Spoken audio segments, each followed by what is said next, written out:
பிஸ்மில்லாஹிர் ரஹ்மானிர் ரஹீம். وَلَقَدْ يَسَّرْنَا الْقُرْآنَ لِلذِّكْرِ فَهَلْ مِن مُّدَّكِرٍ. நாம் இந்த குர்ஆனை அறிவுரை பெறுவதற்கான எளிய வழியாக அமைத்திருக்கின்றோம். பின்னர் அறிவுரையை ஏற்றுக்கொள்ள எவரேனும் இருக்கின்றாரா? ஆடம்பரத்திற்கு அளவுகோல் உண்டா என்றால் இல்லை என்று உறுதியாக கூறிவிடலாம். மன நிறைவு என்பது இயற்கையிலே நம்மிடம் உள்ள செல்வம். ஆடம்பரம் என்பது நாம் தேடிக்கொள்ளும் வறுமை என்கிறார் சாக்ரட்டிஸ். அவசியம் என்பது அத்தியாவசியமானது. அவசியமற்ற யாவும் ஆடம்பரமும் அனாவசியமான வீண் செலவும் ஆகும். ஆரவாரமும் ஆடம்பரமான வாழ்வும் பெருமையின் அடையாளமாகும். நம்மில் பலர் வசதி வாய்ப்புகள் வந்தவுடன் தங்களின் செல்வாக்கை பறைசாற்றும் விதமாக வீட்டில் தேவைக்கு அதிகமாக ஆடம்பர பொருள்கள், விலை உயர்ந்த ஆடை ஆபரணங்கள், வாகனங்கள் என வாங்கி குவிப்பதும், திருமணம், காதுகுத்து, புதுமனை புகுவிழா, பிறந்தநாள் விழா என்று விதவிதமாக ஆடம்பர விழாக்கள் அதிகரித்து வருவதும் கவலை அளிக்கிறது. ஆடம்பரத்தின் மூலம் அமைதியும் ஆனந்தமும் பெருகிடுமா? அதுவும் இல்லை. மாறாக அடங்கா ஆசையும் ஆர்ப்பரிப்பும் தன்முனைப்புமே வளர்ந்திடும். ஆடம்பரம் மனிதன் இன்றைக்கு தன்னுடைய அந்தஸ்தை காட்டுவதற்காக வேண்டி மிக ஆடம்பரமாக செலவு செய்வதை பழக்கமாக்கி கொண்டிருக்கின்றான். ஒரு சரியான போக்கு அல்ல. எத்தனையோ மக்கள் பசியாலும் பட்டினியாலும் பஞ்சத்தாலும் வாடிக்கொண்டிருக்கின்ற போது, அன்றாட அத்தியாவசிய தேவைகளை நிறைவு செய்து கொள்ள முடியாமல் தவித்துக் கொண்டிருக்கின்ற போது, நாம் நம்முடைய மன இச்சையை பின்பற்றி நம்முடைய மனம் போன போக்கிலே நம்முடைய பகட்டுக்காகவும் நம்முடைய பந்தாவிற்காகவும் செலவு செய்வது என்பது மிகப்பெரிய அக்கிரமம் என்றே நான் சொல்லுவேன். உண்ணுங்கள், பருகுங்கள், வீண் விரயம் செய்யாதீர்கள் என்பதை நாம் மனதில் கொள்ள வேண்டும். நீங்கள் தாராளமாக அலங்கரித்துக் கொள்ளலாம். உங்களுடைய அந்தஸ்திற்கு ஏற்ப, தேவைக்கு ஏற்ப அலங்கரித்துக் கொள்ளலாம். அதுவும் இருக்கிறது. இந்த கஞ்சத்தனத்திற்கும் ஆடம்பரத்திற்கும் இடைப்பட்ட ஒரு நடுநிலையை நாம் மேற்கொள்ள வேண்டும் என்பதை நாம் புரிந்து கொள்ள வேண்டும். திருமணங்கள் மிக ஆடம்பரமாக செய்யக்கூடிய ஒரு பழக்கம் அது ஏற்படுத்தப்பட்டிருக்கிறது. அது ஒரு கலாச்சாரமாக ஆகிவிட்டது. அதை செய்யாவிட்டால் பெருங்குற்றம் என்ற அளவிற்கு அந்த நிலை வந்திருக்கிறது. திருமணங்கள் மிக ஆடம்பரமாக செய்யப்பட வேண்டும் என்கின்ற நிலை நிலவுகிறது. இது மாற வேண்டும்.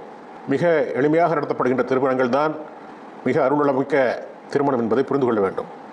அந்த வகையில் ஆடம்பரத்தை தவிர்க்க வேண்டும். ஒரு கார் வைத்துக் கொள்ளலாம். ஒரு நாளைக்கு ஒரு கார் வைத்துக் கொள்ள வேண்டிய அவசியம் இருக்கின்றதா?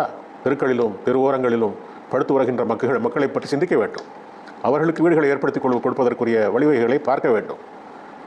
அந்த அளவிற்கு பெருஞ்செல்வம் பெற்றவர்கள், அவர்கள் எல்லா செல்வமும் என்னுடைய பலத்தாலும் என்னுடைய ஆற்றலாலும் என்னுடைய திறனாலும் வந்தவை என்று நினைக்கிறார்கள். செல்வம் என்பது இறைவன் நாட்டத்தால், இறைவன் நாடியிருப்பதால் வந்து சேருவது. அதிலே பிறருடைய உரிமையும் கலந்திருக்கின்றது. பிறருடைய உரிமையை நாம் தந்தாக வேண்டும் என்பதை புரிந்து கொண்டு ஆடம்பரத்தை தவிர்த்து நாம் இந்த உலகத்திலே வாழ்ந்தோம் என்று சொன்னால் அத்தியாவசிய தேவைகளுக்காக மக்கள் அல்லல்படும் நிலை நீங்கிவிடும் என்பதை நாம் புரிந்து கொண்டால் நல்லது. எளிமையே நபி வழி, ஆடம்பரமோ ஷைத்தானின் வழி. ஆடம்பரத்திற்காக வீண் விரயம் செய்பவர்களை இறைவன் ஒருபோதும் நேசிப்பது இல்லை. المبذرين كانوا إخوان الشياطين وكان الشيطان لربه كفورا. திண்ணமாக வீண் செலவு செய்வோர் ஷைத்தானின் சகோதரர்களாவர். ஷைத்தானோ தன் இறைவனுக்கு மிகவும் நன்றி கொன்றவனாய் இருக்கின்றான். ஆடம்பரமாக செலவு செய்வது நன்றி கெட்ட ஷைத்தானின் குணமாக உள்ளதால் தான் ஆடம்பரத்தை அல்லாஹ் விரும்புவதில்லை. ஆடம்பரத்தை தவிர்த்தால் அல்லாஹ்வின் அன்பு கிடைக்கும். ஆடம்பரமான வாழ்வு அவசியம்தானா? வாழ்விற்கு அவசியமானவற்றை மட்டும் எடுத்துக்கொண்டு ஆடம்பரத்தை தூக்கி எறிய வேண்டும். உண்ணும் உணவிலும், குடிக்கும் குடிப்பிலும், உடுத்தும் உடுப்பிலும், செலவு செய்யும் தான தர்மத்திலும் பெருமையும் வீண் விரயமும் கலந்துவிடக்கூடாது. இவ்வாறு அமையும் செயல்கள் யாவும் ஆடம்பரமே என இஸ்லாம் கூறுகிறது. உண்ணுங்கள், பருகுங்கள், வீண் விரயம் செய்யாதீர்கள். ஏனெனில் அல்லாஹ் அளவு கடந்து வீண் விரயம் செய்பவர்களை நேசிப்பதில்லை. வீண் விரயம், கஞ்சத்தனம் இவை இரண்டிற்கும் இடையே நடுநிலை பேணச் சொல்கிறது திருக்குரான். والذين إذا أنفقوا لم يسرفوا ولم يقتروا وكان بين ذلك قواما.